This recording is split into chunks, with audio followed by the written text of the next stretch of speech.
Do you feel more alive doing it? What if, instead of looking at our goal or purpose in terms of financial success or what society perceives as success, we look through the lenses of, do I feel more alive doing it? Hello friend, and welcome to a new discussion. Today, I want to discuss about a different lens of how to see your purpose, your main goal. And I stand upon this idea of, do you feel more alive doing it? I feel like it's a great tool if you want to go into this area and how to know yourself a little better. Like, I truly believe if you know yourself, you will help immensely to navigate life. This can be a great tool to achieve that, to have that knowledge of how are the things that give meanings to you. And I want to explain, what do I mean by that? If by doing that main activity that you try to pursue, if that main activity enriches your life in any meaningful way to you, and I'm vague here by choice because different people can draw meaning from different things. But you have to be careful when talking about more than, if it's an example, more than financials, more than surviving. Also, it's very important to distinct that you can have a job and just doing for the money, just to sustain yourself. Besides that, I feel like you need to have an activity that produce joy, just produce meaning to your life. And here it's a very important distinction that I want to make right now between activity that enriches your life and activity that we do to just escape, or activities that are just doing because we have unsatisfied needs.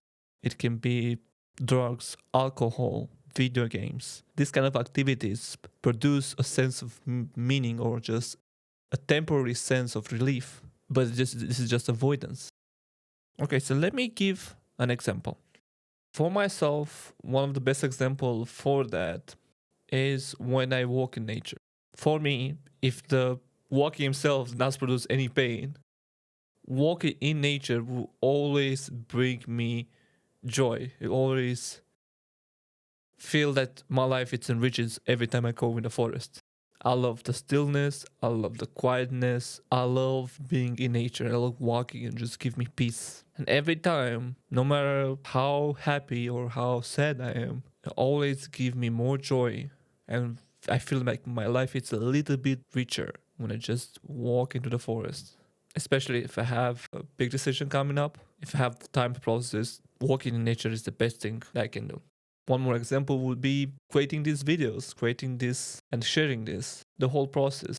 I had these thoughts of, how do people actually enjoy life? How do we give it more meaning? And I have always thoughts in my head about, like, what does it mean to know yourself, to live a meaningful life, and so on. And by creating these videos, I feel like my life is a little bit richer because I have the opportunity to not only think about my ideas, I have to put them on paper, I have to put them to scrutiny, like if there are any make sense or not, and try my best to share it and create something useful. And that is an activity that produces more meaning for myself. Maybe that's why I even make it in the first place. But what I want you to take in is, try to experiment, try to see this idea. And I think that one of the most important things, what I want you to take from this, what I want to take from this example, is to pay attention. Depending on what activity you do, have this question back in your mind. That's what I want, the core feeling, the main idea of this. If one sentence, just listen to this one sentence and get the main idea of the video, is of any activities that you want to do. Do you feel more alive doing it? Does it enrich your life doing it? Not only to the end of we get the rewards, but we get the whole process. That's the one to get it. I'm not trying to exclude the hard parts, because there will be in any challenge, any meaningful task, there will be hardship. I'm just trying to give a different look at it, or to give it more meaning. In order to do activities that enrich your life, I feel it's important to add at least two other concepts into the equation. I know this concept, I might gloss over it. This can be a different video for each of one, but I feel this will get you further with this in mind. So what I want you to describe is the idea of know better you. what I mean by that. We have been taught by society, by parents, school, and so on, there's always a better you. There's always someone that is more muscular, has more money, it's more of everything. So this is one of the things I want to capitalize, that in reality, there's no idea of better you. You're just present here. This is someone in the future that you see like, I need to be this, I need to be that. And it's a source of judgment. So I want to get rid of that. I want to see the world as there's no better you. There's no existing yet of you, of better, someone better than you at the moment. You can have a plan, you can try different things, but in reality, you have to understand that there's no someone there judging you, someone better than you judging you what you do. Because this can be a source of great pain, of just having someone in your mind, even though it's just a complete imagination, is that someone better than you judging you for what you do right now. There's no such things. You can improve, you can strive for better, but there's nobody there to judge. Because I feel a lot of people, including myself, are judging their own self all the time by something or someone that they'd rather be. Oh, if I had more money. Oh, if I had more. If I was more extrovert. If I had more that, more of that, more of this. There's no more.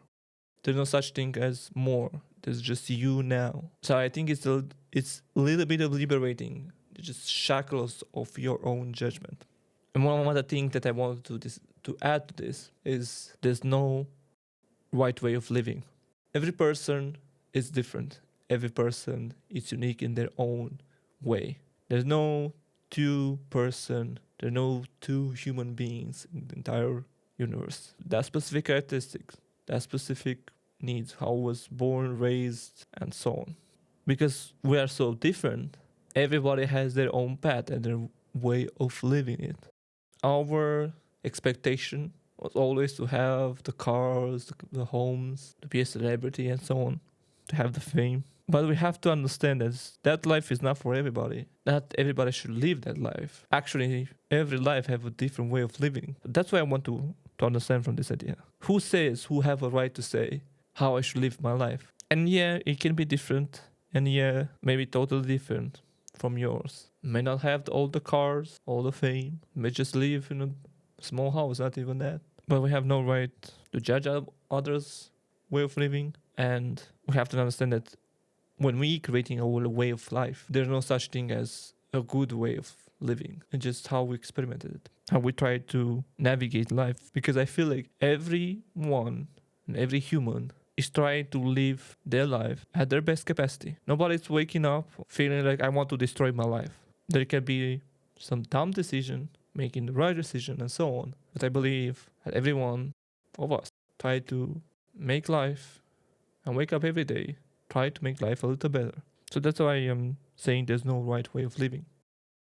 But why I'm saying that, at least these two concepts, I feel like when I describe it this, when I try to understand this idea of do you feel more alive doing it, I feel in order to do that, you needed room, you need space to practice this. Because the activity that you feel more alive doing it will not be the most productive, not be the most optimal thing that you see to do right now with your life. So that these two things, these two concepts will help you understand that life isn't a numbers game. It isn't about how big of a number I have in my bank account. It's not a number game. That's why I feel if you feel more alive doing it, isn't that what we want in life? To live in a rich and fulfillment life. So if you do activities that get you closer to that sphere, that ideal, let's say, enriching life, should we doing it more? But for this, you need space. You need understanding towards yourself and to be curious about yourself, to see how am I feeling. At the end, I just want to say thank you if you listen to all of this. I'm really thankful for it and thank you for your time. And I think that one of the most precious things is time. So if you listen to this so far, I'm very grateful for it. And I'm trying to learn as long with you, to be honest. I feel like part of me why I'm doing this is because I'm trying to understand life and try to share interesting concept or perspective about life that feel like get me closer to a better life overall. So if you have anything to share about this, if you have some activities that you feel like, hey, no matter what, when I do these activities, I feel more alive. Because this kind of activities are quite rare and quite unique to you. So I'm curious what kind of activities you do. That was from my side. Until next time, keep exploring.